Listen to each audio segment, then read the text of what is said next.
Okay, so starting off with the foundation and concealer on the younger side of the face, we will go with a lighter, more dewy application, whereas on the older side, we will go with a more matte finish. Okay, moving on to the eyebrows. Straight brows tend to give you a softer, more innocent and younger look as commonly seen in Korean celebrities, so I'm going to go with more straight brows on the younger side, and for the older side, more arched and defined brows. For the contour on the younger side, aim for a light, natural, fresh look and less angled, rounder looking contour. And for the older side, go for a darker, more prominent, angular looking contour to make the bone structure more prominent and the face well defined.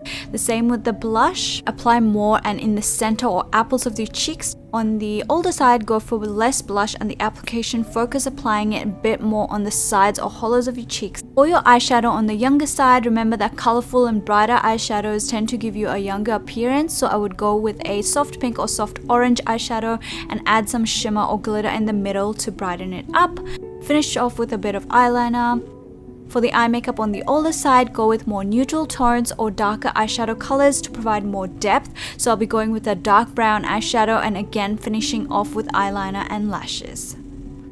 For your lipstick on the younger side, again choose brighter colored lipsticks with the application focused on the center of your mouth and a lip gloss to keep your lips looking well hydrated. For your older side, go for a more matte finish lipstick, some overlining as well as a dark shade of lipstick for that more mature look.